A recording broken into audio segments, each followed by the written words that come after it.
E aí, tudo tranquilo? Tudo sossegado? Beleza. Hoje eu vou te mostrar como que a gente domina a matemática do Enem. Como é que a gente deixa esse negócio mais simples e como que a gente torna o nosso estudo muito mais eficiente. Muito mais eficiente. Vamos lá. E a primeira coisa que vem na minha cabeça é estratégia. Para qualquer coisa na vida a gente tem que ter estratégia. E na verdade o que é isso? É um método, é um plano que a gente utiliza para alcançar um resultado específico. O nosso resultado aqui é uma nota alta em matemática no Enem. E a gente tem que ter uma estratégia para isso. Porque o que acontece? Nem sempre a pessoa que se esforça mais é a que vai ter os melhores resultados. Por quê? Porque às vezes ela está sendo ineficiente. Ela está estudando muito uma coisa que não cai, ou ela não sabe exatamente o que o Enem cobra. Então a gente tem que ter estratégia para tudo na vida. E quem é que sabe muito de estratégia? Sun Tzu. Chama-se Sun Tzu. Ele foi um general chinês, viveu antes de Cristo, e uma das frases dele é essa aqui: se você conhece o inimigo e conhece a si mesmo, não precisa temer o resultado de 100 batalhas. Se você se conhece, mas não conhece o inimigo, para cada vitória ganha, sofrerá também uma derrota. Para cada vitória ganha, sofrerá uma derrota.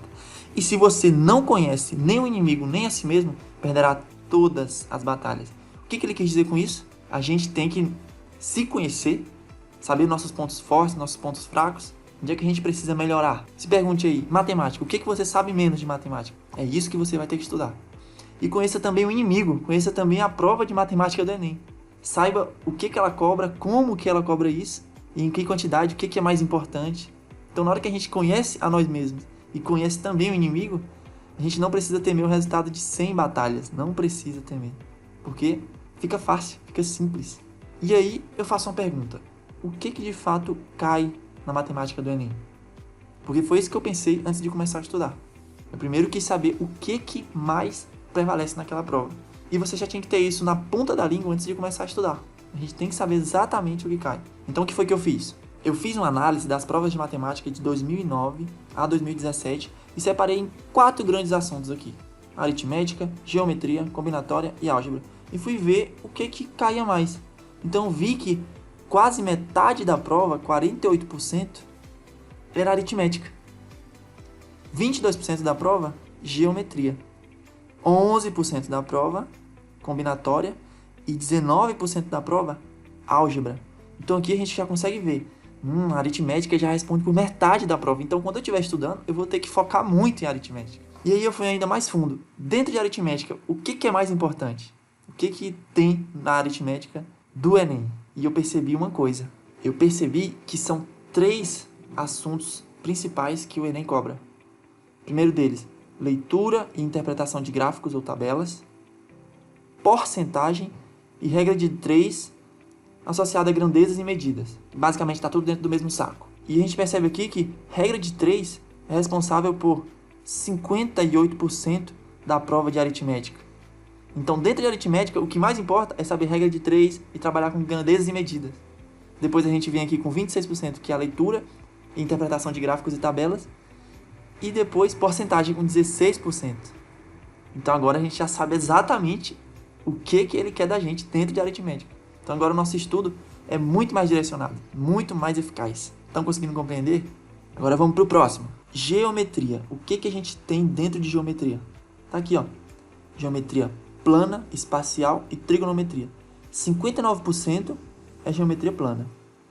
40% é geometria espacial. E 1%, quase nada, é trigonometria. Então me diz uma coisa. Se eu estou estudando para o Enem, para que eu vou estudar trigonometria? Para quê? Eu tenho que estudar trigonometria quando eu já sei geometria plana, quando eu já sei geometria espacial e quando eu já sei aritmética, que é o que mais cai. Aí quando eu já estou bem nessas outras, aí eu vou me preocupar com trigonometria. Porque é 1% dentro de geometria, que é 22% no total. Então assim, agora o nosso estudo vai ser muito mais focado. Na hora que eu for ver geometria, o que eu vou me preocupar? Geometria plana. Depois, geometria espacial. E se sobrar tempo, se eu souber de tudo já, eu vou pegar um pouquinho de trigonometria. Deu pra entender? Show de bola. Vamos pro próximo. E dentro de combinatório, o que tem aqui do Enem? Tá lá, ó, análise combinatória e probabilidade.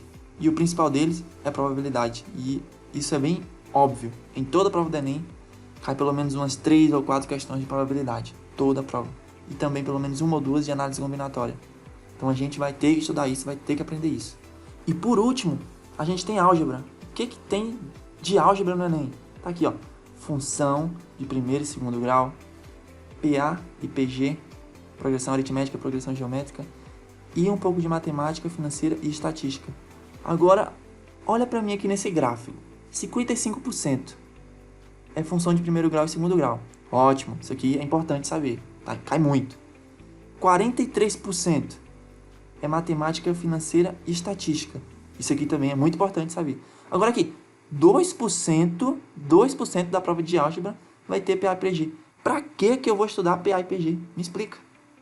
Não tem motivo nenhum. A gente vai aprender isso aqui depois que eu já sei função de primeiro grau e segundo grau, depois que eu já sei matemática financeira. Tô sabendo isso aqui bem. Tô acertando as questões.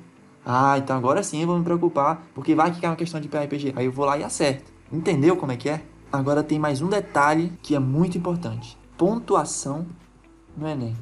Vocês já sabem, tem uma noção assim de quanto que vale, quantos pontos cada prova. Ah, prova de matemática, prova de humanas, o que vale mais pontos. E tem mais ou menos uma noção de quantos pontos vale. Pois eu fiz um teste, tem um site que ele faz uma estimativa e eu fiz um teste, dá uma olhada aqui. Eu coloquei nesse site que eu tinha respondido 30 questões de cada disciplina.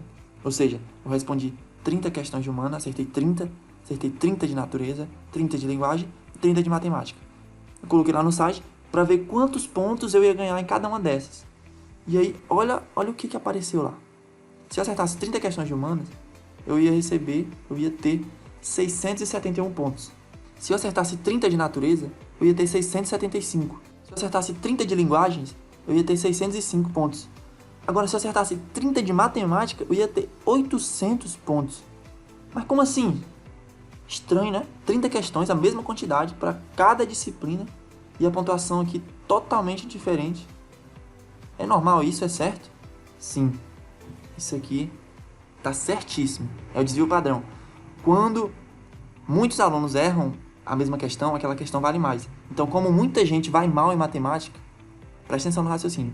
Como muita gente vai mal em matemática, ela acaba valendo mais. Como muita gente vai bem em português, ela acaba valendo menos. Então isso aqui é o quê? É mais um motivo gigante para a gente focar o nosso estudo em matemática e não em português, por exemplo, que vale muito pouco. Então, se a gente acertar só 30 questões, já dá 800 pontos. 800 pontos. Então isso aqui é mais um motivo para a gente estudar e aprender matemática a fundo. Não errar questões bestas, questões dadas. A gente vai ter que aprender aquele básico e sempre focando no principal, no que mais cai. É isso que vai fazer a gente atingir o nosso resultado. É essa estratégia. Certinho? Beleza? E para finalizar esse vídeo aqui, eu quero terminar ele com duas dicas. Duas dicas principais para quem vai estudar. Primeira coisa, foque na base. Em matemática, a maioria das pessoas erram questões porque elas não sabem coisas básicas. Então, antes de querer aprender o complexo, aprenda bem o básico, torne esse conhecimento muito bem consolidado na sua cabeça e aí depois vai evoluindo devagarinho. Mesmo que isso pareça que vai demorar mais no começo, vai fazer uma diferença gigante lá na frente. Então, foque na base na hora de aprender matemática e na hora de aprender outras coisas também. A gente tem que ir evoluindo passo a passo. E a outra dica, responda provas anteriores. Porque é aqui que a gente vai saber se o nosso estudo está sendo efetivo. Essa é a palavra. Efetividade e eficiência. É isso que a gente está buscando aqui. E sempre com foco no principal. O que é o principal? É o que a gente viu naqueles gráficos lá. É a aritmética. O que mais cai de aritmética? O que mais cai de geometria? A gente vai direto no alvo e não erra. Beleza? Então, se você quer continuar recebendo sacadas como essa aqui, se inscreva no canal. E se você conhece uma amiga ou um amigo que tem dificuldade em matemática, manda essa dica aqui para ela, manda esse vídeo para ela que eu tenho certeza que pode ajudar muito.